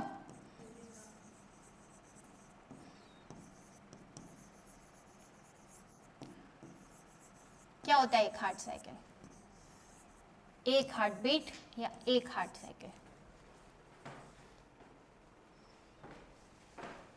मतलब की अडब की कोई भी एक आवाज को बीट कहते हैं, बीट, और उन दोनों की आवाज को साइकिल बोलते हैं। बिल्कुल गलत। मैम हार्ट बीट बोल रहे हो तो क्या हम कह रहे हैं कि मिनिमम हार्ट बीट 95 से 96 तक होनी चाहिए? मिनिमम 95 तो बहुत ज़्यादा है, ज़्यादा होता है? ज़्यादा है। मैम जैसे 72 जैसे कोरोना में कह रहे थे ना कि मतलब अगर तुम्हारी 80 से नीचे हो गई, मतलब 85 से नीचे तो वो तो आजकल डॉक्टरों को भी पता चल गया ना, इतनी तो नॉर्मल इंडियंस की रहती है, रहता ही है। नहीं नहीं क्या? अरे हाँ ना, बोल दो। 300 शुगर होने पे भी हमारे पेरेंट्स क्या बोलते हैं, अरे 300 में तो मैं इतना कुछ मैंने देख लिया था, कोई दिक्कत नहीं है, 300 ही है अभी तो, दिक्कत नहीं है, ठीक है। शुगर में दिक्कत क्या होती है ना, आपको पता नहीं चलता है, आपकी बॉडी अंदर से क्या स्ट्रगल कर रही है वो आपको पता नहीं चलेगा, ये चीज़ है। और शुगर वाले पेशेंट को हार्ट अटैक आएगा ना, तो वो साइलेंट अटैक होता है, वो ऐसा नहीं होता कि उसको पता चलेगा दर्द हो रहा है, ये हो रहा है, एक दो सिम्टम बेचैनी वगैरह, नहीं, उसको यूं साइलेंट अटैक आएगा, क्योंकि बॉडी बहुत टाइम से स्ट्रगल कर रही है, ये करती है शुगर। और जबकि फिर हम इंडियंस लोगों का है क्या है, 250-300, ठीक है कोई बात नहीं, मीठा खाना थोड़ी छोड़ते हैं उसके बाद में, नहीं छोड़ते भाई। अब ध्यान से देखना क्या है एक हार्ट बीट या एक हार्ट साइकिल। सबसे पहले ब्लड लंग्स से आया था, हाँ, लंग्स से कहाँ आया? हार्ट के कौन से पार्ट में?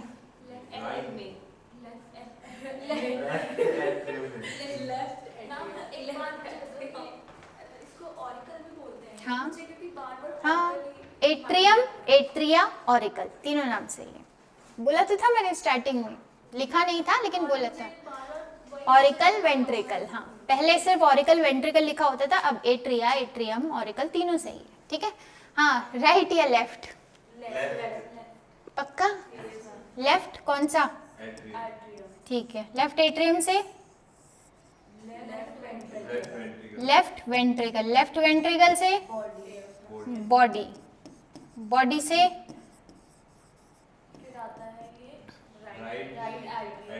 राइट एट्रियम में, राइट एट्रियम से राइट वेंट्रिकल से लंग्स, ठीक है। अब इस पूरे को हम कहते हैं एक हार्ट साइकिल, साइकिल या एक हार्ट बीट। क्यों? आप सोच रहे हो कि एक साइड वाला जो है वो ही लब डब करेगा, लेकिन नहीं, मैंने बोला दोनों प्रोसेस साथ चल रही है, राइट वाला साइड का ब्लड साथ में, लेफ्ट वाले साइड का ब्लड साथ में, ऐसे करके ये जो है साथ में, एक साथ में जो है चीजें हो रही है। देखो एक बार यहाँ पर देखो, जब मसल्स कॉन्ट्रैक्ट करती है ना, जब ये वेंट्रिकल वाले पार्ट कॉन्ट्रैक्ट करेंगे, ये गुब्बारे हैं, भर गए हैं गुब्बारे पानी से, ब्लड आ गया इनके अंदर, ये एक साथ कॉन्ट्रैक्ट करेंगे, कॉन्ट्रैक्शन इनके अंदर होगा तो इधर वाला प्योर ब्लड बॉडी के पास जाएगा, इधर वाला प्योर ब्लड जो है वो लंग्स, इम्प्योर ब्लड जो है वो लंग्स के पास जाएगा, ये एक साथ हो रहा है ये प्रोसेस, इसलिए ये एक हार्ट साइकिल है जो हमने यहाँ लिखी। इसको हम डबल सर्कुलेशन भी कहते हैं, डबल सर्कुलेशन, ह्यूमन में डबल सर्कुलेशन होता है, क्या मतलब है इसका? एक साइकिल में हार्ट से दो बार गुजर रहा है, एक राइट साइड के हार्ट से, एक बार लेफ्ट साइड के हार्ट से, दिखाई दे रहा है? ऊपर सबसे पहले लेफ्ट साइड के हार्ट से, फिर राइट साइड के हार्ट से, तो ये जो है इसको हम बोलते हैं डबल सर्कुलेशन। एक साइकिल में ब्लड हार्ट से कितनी बार गुजरा है? 2 बार गुजरा। कार्डियक वर्ड भी बोल सकते हो, कार्डियक साइकिल भी बोल सकते हो, ठीक है, इसको एक कार्डियक साइकिल भी बोल सकते हो।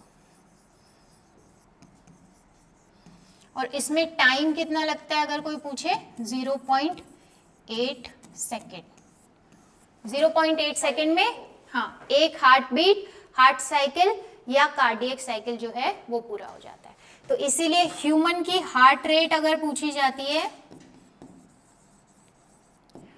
तो 1 मिनट यानी 60 सेकेंड्स में 1 मिनट में 60 सेकेंड्स होते हैं ना, 72 बार जो है वो दिल धड़कता है, ठीक है, नॉर्मल। लेकिन ये रेंज आप 60 to 80 भी ले सकते हो, ऐसा नहीं है कि 72 एग्जैक्ट ही आनी चाहिए, किसी का थोड़ा नॉर्मल स्पीड में जाता है, ब्लड प्रेशर पे डिपेंड करता है। ज़्यादा है, लो भी हो सकता है। आजकल नॉर्मली टेकीकार्डिया और ब्रेडीकार्डिया के बहुत सारे पेशेंट हैं, आपकी जो जनरेशन है उसमें, नाम सुना है आपने? नहीं, आपकी जनरेशन में लेकिन बहुत सारे, अब स्टूडेंट्स में बहुत सारे लोगों को टेकीकार्डिया और ब्रेडीकार्डिया होने लगा है। टेकीकार्डिया का मतलब है हार्ट रेट नॉर्मल से ज़्यादा होना, बस। अब नॉर्मल से ज़्यादा होना प्रॉब्लमेटिक तो लग ही रहा है आपको भी। ब्लड सोचो, आपकी बॉडी में ब्लड है, वो अभी बताएंगे। ब्लड प्रेशर, यही ब्लड प्रेशर है, किस स्पीड से जो है वो ब्लड, अब ध्यान से देखना, ब्लड प्रेशर पूछ ही लिया तो ध्यान से देखो, ये पाइप जो है वही पाइपें हैं जो ब्लड को यहाँ तक लेके जा रही है, यहाँ से बॉडी तक लेके जा रही है। अब इसमें ये ब्लड फ्लो कर रहा है, ये ब्लड फ्लो कर रहा है, अब ये कितना प्रेशर इसकी वॉल पे डाल रहा है, यही है हार्ट, यही है ब्लड प्रेशर, ठीक है। अब कोई भी पाइप के अंदर, अब आप इसको ऐसे इमेजिन करो, 2 पाइप हमने गार्डन में लगाई, ठीक है, 2 अलग अलग टैप से हमने 2 पाइप लगाई, एक हम फ्लावर्स को पानी दे रहे हैं, एक हम इधर पानी दे रहे हैं। जहां हम ऐसे ही पानी दे रहे हैं कि भाई ये तो पूरा ग्रास वाला एरिया है, वहां हमने उसको थोड़ा सा चला के छोड़ दिया। अब थोड़ा सा चला के छोड़ा है तो उस पाइप के ऊपर ज्यादा प्रेशर लगा रहा होगा क्या? पानी नहीं लगा रहा होगा, उसकी दीवारों से बहुत टकरा रहा होगा क्या? नहीं, थोड़ा सा चला के छोड़ा है, बहुत नॉर्मल सा है, वो आराम से जा रहा है, ठीक है, कोई प्रेशर वहां नहीं लग रहा है। लेकिन यहाँ पे फुल स्पीड में चला दिया, अब आप उस पाइप को हाथ भी लगा के देखोगे ना, उसकी वॉल पे बहुत ज्यादा प्रेशर जो है वो जा रहा है। तो यही होता है ब्लड प्रेशर, कि ब्लड जो है अपनी पाइप, उसकी जो पाइप है, चाहे आर्टरी बोल रहे हो, वेन बोल रहे हो, नॉर्मली ब्लड प्रेशर जो है वो आर्टरी में ही चेक किया जाता है, वेन में नहीं करते हम। हमको ये जानना होता है प्योर ब्लड का हमारा स्पीड क्या है, वो किस स्पीड से ऊपर जो है वो जा रहा है। तो नॉर्मली आर्टरी में चेक करते हैं, और आर्टरी में हम ये चेक करते हैं कहीं जरूरत से ज्यादा स्पीड से तो नहीं जा रहा, कहीं ज्यादा प्रेशर तो नहीं लगा रहा। अगर ज्यादा प्रेशर लगा रहा है, इसका मतलब क्या है, बहुत जल्दी जल्दी हार्ट जो है उसके पास जा रहा है, हार्ट भी तो ब्लॉक हो सकता है। फिर वो बोलेगा भाई अपनी स्पीड से आओ, इतना नहीं जल्दी अपना कॉन्ट्रैक्शन रिलैक्सेशन कर सकता है कि जल्दी जल्दी तुमको जो है मैं यहाँ से, मोटर भी तो खराब हो सकती है ना फिर। तो ब्लड प्रेशर जो है वो नॉर्मल 120/80 जो है mmHg रहना चाहिए। जो प्रेशर लग रहा है उसकी वॉल पे ही ब्लड के थ्रू, वही है ब्लड प्रेशर, ठीक है। और किस में चेक करते हैं नॉर्मली? आर्टरी में।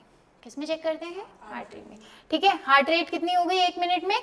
72, और वैसे इसको 60 to 80 नॉर्मल रेंज आपने मानना है। अभी मैंने 2 टर्म आपको बताई, टेकीकार्डिया और ब्रेडीकार्डिया, ये भी सुन लो।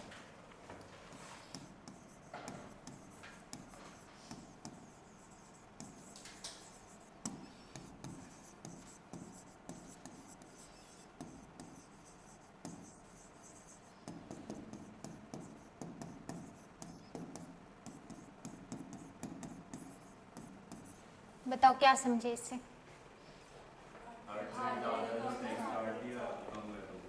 हार्ट रेट ही है ना, हिमेश रेशमिया नहीं है, याद रखना, ठीक है। तो नॉर्मल कंडीशन में टेकीकार्डिया के तो पेशेंट बहुत सारे हैं, आपने कैसे नहीं सुने मुझे नहीं पता, क्योंकि पढ़ाई लिखाई करने में ये यूपीएससी वाला सिनेरियो और जो भी स्टेट पीसीएस सब प्रिपेयर कर रहे हैं, उनको लगभग स्ट्रेस ज़्यादा हो रहा है। स्ट्रेस के साथ बहुत सारे पेशेंट अभी टेकीकार्डिया के आ रहे हैं। टेकीकार्डिया का मतलब देखो क्या है, अभी आप लोग नॉर्मल हो, ठीक है, आपको आपके हार्ट की आवाज़ थोड़ी सुनाई दे रही, बॉडी से बाहर नहीं सुनाई दे रही ना, बॉडी से बाहर नहीं सुनाई दे रही, कुछ लोगों को सुनाई देती है।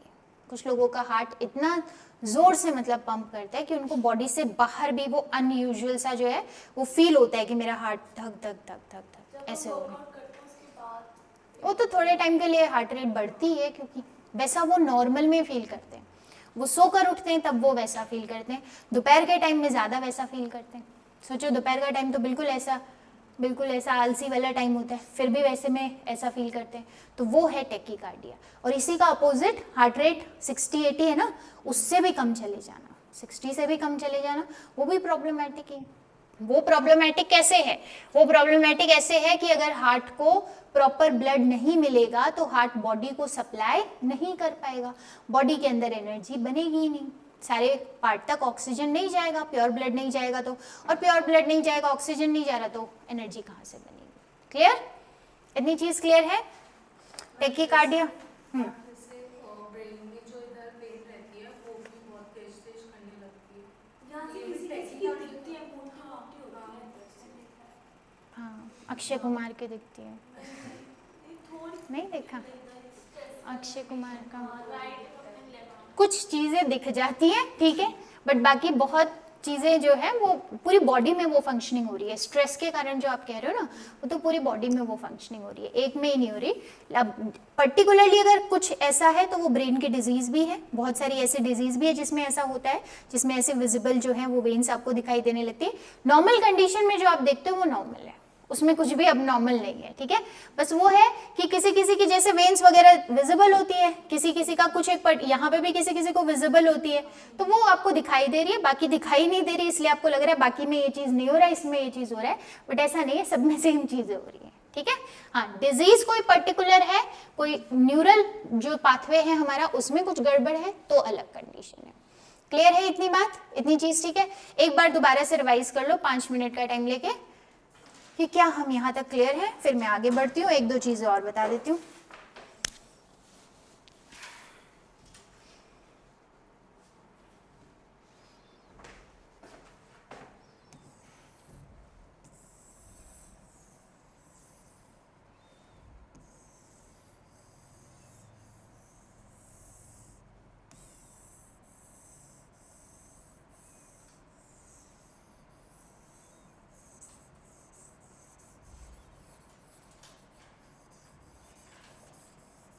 पूरा हार्ट पढ़ लेना, सारी चीज समझ तो आ गई ना।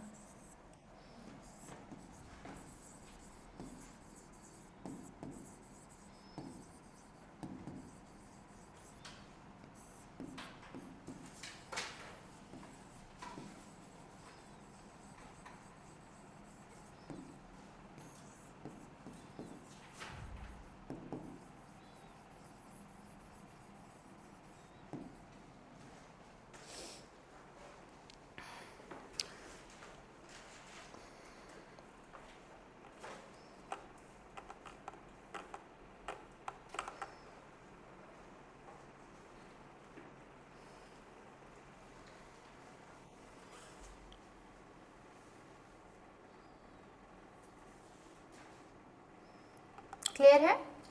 ठीक है, ध्यान से देखो, जब हमने हार्ट से सारी चीजें जो है एओर्टा के थ्रू ब्लड हमने यहाँ लेकर आए थे ब्लड लेकर आए थे, तो क्या एक कैपिलरी जो है वो इस हार्ट को भी ऑक्सीजन देगी? इसको भी ऑक्सीजन देगी या नहीं देगी? ठीक है, प्योर ब्लड दे रही है, इम्प्योर ब्लड दे रही है? प्योर ब्लड दे रही है, तो इसका नाम जो है वो कार्डियक आर्टरी है, ठीक है। इसका नाम कोरोनरी आर्टरी या कार्डियक आर्टरी है। कार्डियक आर्टरी वैसे नॉर्मली नहीं बोलते हैं, तो कोरोनरी आर्टरी ये नाम ध्यान रखो, ज्यादा बेटर है, लिख देती हूं मैं। इसके साथ में अब ध्यान से एक चीज और समझना, ये जो मैंने बनाया है ये क्या है? क्या लग रहा है? ये हार्ट है, ठीक है, वेरी गुड। हार्ट की लेयर्स दिखाई दे रही है कुछ, ठीक है, ये मस्कुलर लेयर है, ये मसल्स हैं जो हार्ट के चारों तरफ इसकी लेयर प्रेजेंट है। कौन सी वाली मोटी दिखाई दे रही है? सेंटर वाली या बीच वाली जो है बिल्कुल इन बिटवीन, जिसका नाम है मायोकार्डियम, ठीक है। ये मायोकार्डियम ही वो मसल है जिसमें कॉन्ट्रैक्शन और रिलैक्सेशन होने से हार्ट जो है वो पंपिंग कर पाता है। अगर ये मसल नहीं होगी, मायोकार्डियम यहाँ पर नहीं होगी, तो मायोकार्डियम जो है कॉन्ट्रैक्शन रिलैक्सेशन नहीं कर पाएगी, तो हार्ट अपना पंपिंग वंपिंग जो है वो नहीं कर पाएगा, हार्ट के अंदर पंपिंग वगैरह जो है वो नहीं हो पाएगी। क्लियर? और इस मायोकार्डियम को कौन दे रहा है भाई ऑक्सीजन काम करने के लिए? Coronary artery. कौन दे रहा है? Coronary artery. इसी में कई बार चीजें फंस जाती हैं, तब हार्ट जो है वो फेल होने के चांसेस होते हैं। वॉल भी खराब हो जाए तो भी फेल होने के चांसेस हैं, बीपी बढ़ जाए तो भी फेल होने के चांसेस हैं, और नॉर्मल कंडीशन में ये मसल काम ना करे तो भी हार्ट जो है वो काम अपना नहीं कर पाएगा। Artery, coronary artery.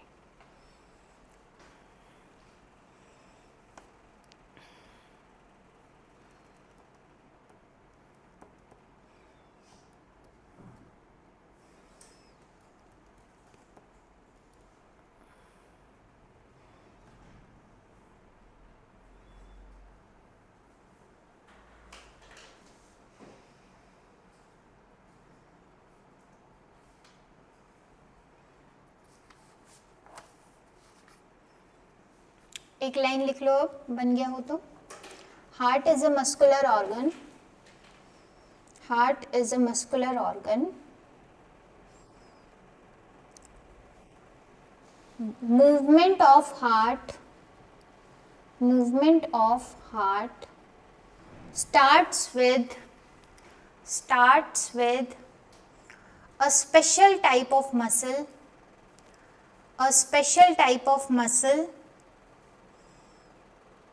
which is called as SA node.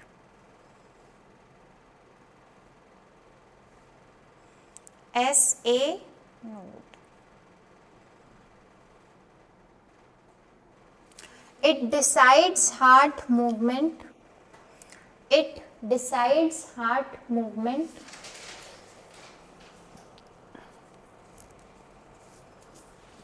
That's why also called as pacemaker.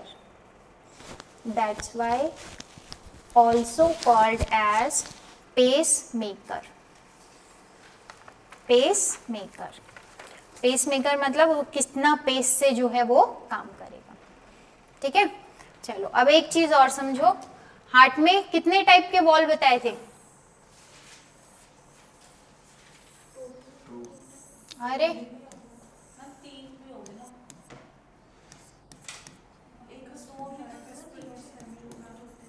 Bicuspid, tricuspid, bicuspid का नाम मिट्रल वॉल्व भी है, याद रख लेना। और ये वाला कौन सा है? ट्राइकस्पिड। इसके अलावा कुछ नहीं बताए थे? ऐसे यहाँ से पाइप जा रही थी ना, इधर से इधर, इधर से इधर, तो ये दोनों जो थे वो कौन से थे? वॉल्व। ये 4 टाइप के जो है, 4 वॉल जो है, 4 टाइप के नहीं, 4 टाइप तो 3 हो गया क्योंकि सेमिलुनार सेम है, बट 4 वॉल जो है वो हार्ट में प्रेजेंट है। अब देखो वेंट्रिकल जो है उसमें कॉन्ट्रैक्शन होगा, वेंट्रिकल जो है उसमें कॉन्ट्रैक्शन होगा, तो सबसे पहले कौन से वॉल बंद होने चाहिए? ये कॉन्ट्रैक्शन करेंगे, इनके अंदर ऐसे कॉन्ट्रैक्शन होगा, तो सबसे पहले ऊपर वाले बंद होने चाहिए ना, क्योंकि वापस वहां पे नहीं जाना है उस ब्लड को जहां से वो आया है। यहाँ से प्योर ब्लड आया है, वापस इधर चल जाए तो क्या मतलब है? फिर लंग्स के पास चला जाएगा, वो तो पूरा मिक्सिंग हो जाएगी, वो तो बहुत गड़बड़ हो जाएगी। ठीक है, तो इसलिए यहाँ पे ये वाला और ये वाला तो बंद करना पड़ेगा। तो सबसे पहले वेंट्रिकल जब कॉन्ट्रैक्ट करता है, क्लोज होते हैं कौन से वॉल? अरे बोलते तो, हाँ, bicuspid and tricuspid and tricuspid wall. ठीक है, और जैसे ही ये क्लोज होते हैं, इनकी क्लोजिंग पे एक साउंड आती है, दैट इज लब। ठीक है,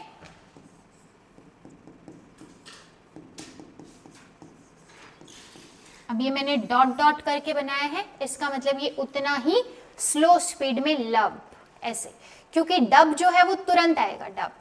ठीक है, सबसे पहले तो ये बंद हुए, देन सेकंड नंबर पे, फर्स्ट नंबर ये था, सेकंड नंबर पे क्या होगा? अब सेमिलुनार वॉल जो है वो बंद होंगे, क्लोजिंग ऑफ सेमिलुनार वॉल। और जब ये क्लोज होंगे तो इनमें साउंड आएगी डब, जो एक साथ आएगी, लब और डब। ठीक है, अगर टाइम भी ध्यान रखना हो तो ये 0.3 सेकेंड के लिए होती है, थोड़ी सी लंबी है उससे बस, और ये 0.2 सेकेंड के लिए होती है, लब डब। तो हार्ट बीट का जो साउंड होता है वो धक धक ना होके क्या होता है, लब्ड अप, ठीक है। 2 types of sounds are produced in heart. Number 1 closing of bi and tricuspid valve जो होती है लब, और number 2 due to closing of semilunar valve that is dub, ठीक है, लब एंड डब। क्या रिलैक्सेशन पे होगा ये काम या फिर इसी में होगा, कॉन्ट्रैक्शन में?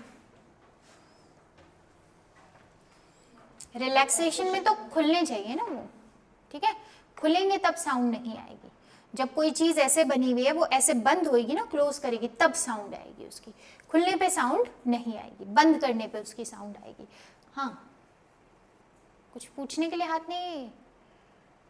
वो जब ब्लड आ रहा था तो वो फिर ब्लड आ रहा था तो कहीं और चला गया क्या? नहीं मैम, वो जो सेलुलर बोल रहे हैं वो भी साउंड करते हैं। हाँ बिल्कुल, डब साउंड किसकी लिखी है? कोई भी बॉल है जब वो खुलता है तब नहीं, जब बंद होते हैं। 2 चम्मच रख लो ना आप, ऐसे 2 चम्मच रख लो, उन चम्मच को ऐसे करके पड़ाक से बंद करना, बंद करके देखना, अपने आप आवाज आएगी, हाथ से भी आएगी, ठीक है। तो ऐसे जब इस तरीके के बॉल होंगे तो उनसे आवाज आएगी। ब्लड प्रेशर का मतलब क्या होता है?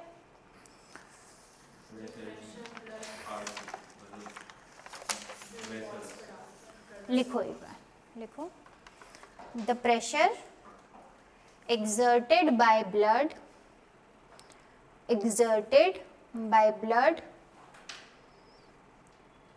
on the wall of blood vessel, on the wall of blood vessel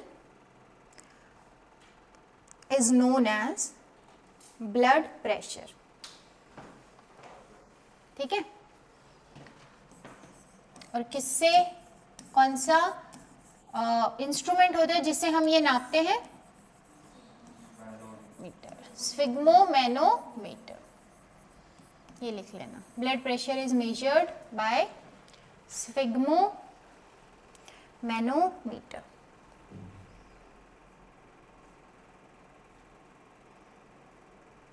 इसमें मरकरी भरा होता है, ध्यान रख लेना।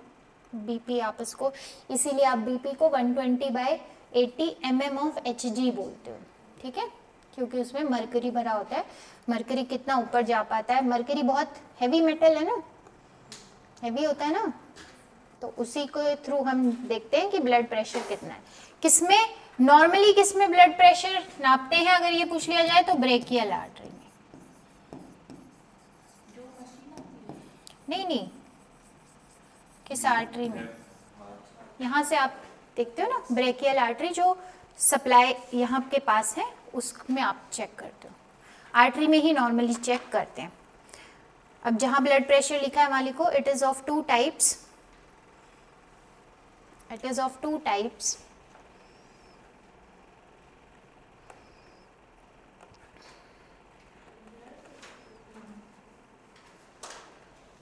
Number 1 systolic blood pressure,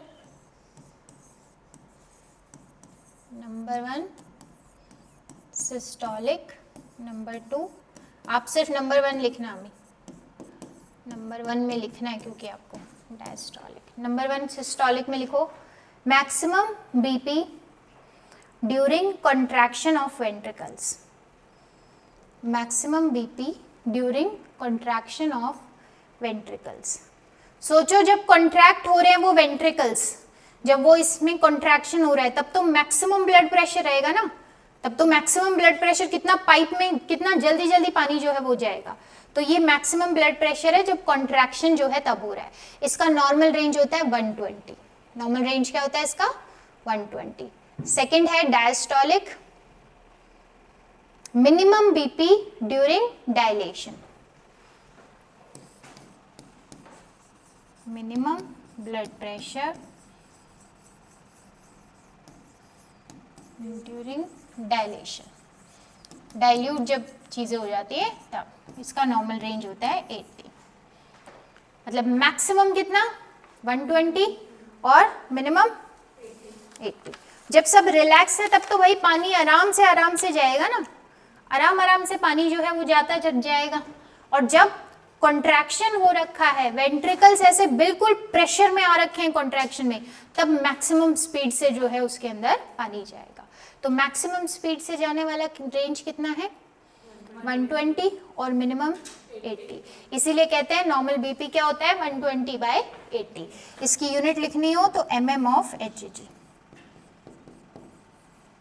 इसी के साथ में हाइपरटेंशन और हाइपोटेंशन क्या होता है?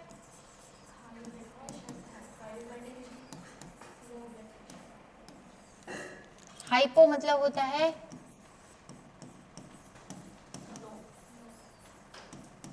और हाइपर मतलब हाइपर हो जाना, तो बढ़ जाना।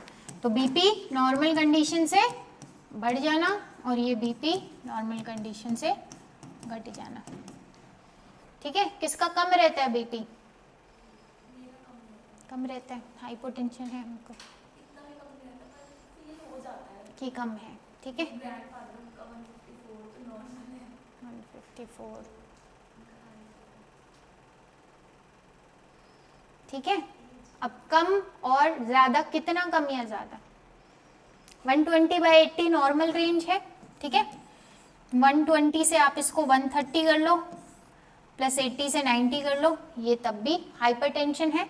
आप ऐसा कर लो कि ऊपर वाला रेंज जो है वो नॉर्मल है और नीचे वाला बढ़ गया है, तब भी ये हाइपरटेंशन है। ठीक है, आप ये कर लो कि नीचे वाला नॉर्मल है और ऊपर वाला बढ़ गया है, तब भी ये हाइपरटेंशन है। बढ़ना इज हाइपरटेंशन, चाहे ऊपर वाला बढ़े, नीचे वाला बढ़े या दोनों बढ़े। ठीक है, और कम होना, चाहे ये 110 हो गया और ये 80 ही रहा तो भी ये हाइपोटेंशन है, चाहे ये 120 ही रहा और ये 60 हो गया तब भी ये हाइपोटेंशन है, चाहे दोनों जो है वो कम हो गए, ऊपर वाला 110 हो गया, 110 ही कर लेते हैं, और नीचे वाला और 60 हो गया, तब भी ये हाइपोटेंशन। इतनी बात याद रहेगी, चाहे ऊपर का घटे नीचे का घटे, दोनों रेंज जो है वो आपने माननी है। हाइपरटेंशन मतलब ज्यादा होना, नॉर्मल रेंज से ज्यादा होना। नॉर्मल रेंज आपको पता है, नॉर्मल रेंज 120/80। अब समझ गए 120/80 क्यों कहते हैं? क्योंकि एक बार तो वेंट्रिकल कॉन्ट्रैक्शन में होंगे तब तो मैक्सिमम स्पीड से पानी जाएगा भाई उन पाइपों के अंदर, तो वो 120 mm/Hg जाना चाहिए। और जब वो कॉन्ट्रैक्शन नहीं है, जब वो रिलैक्स पड़े हैं अभी, उनमें भर रही हैं चीजें, तब तक भी तो पानी जा ही रहा है, तब तक भी तो ब्लड फ्लो तो हो ही रहा है। तब तक जो ब्लड फ्लो हो रहा है बाकी बॉडी का, वो जो है वो किस डायरेक्शन के अंदर या किस स्पीड से हो रहा है, दैट इज डायस्टोलिक। सिस्टोलिक और डायस्टोलिक 120/80 किससे मेजर करते हैं? Sphygmo manometer. ठीक है, देख लो एक बार जरा, यहाँ तक ही करेंगे आज, एक बार देख लो यहाँ हाइपोटेंशन होती है लोगों को, जनरली हाइपरटेंशन होती है लोगों को, मतलब कौन सी ज्यादा? हाइपरटेंशन ज्यादा होती है। आफ्टर कोविड तो खैर स्टैट्स बहुत चीज़ों में बदल गए हैं, तो दोबारा से हमको हमारी पॉपुलेशन जो है वो रिव्यू करनी पड़ेगी। क्या यहाँ तक क्लियर है हम? ठीक है।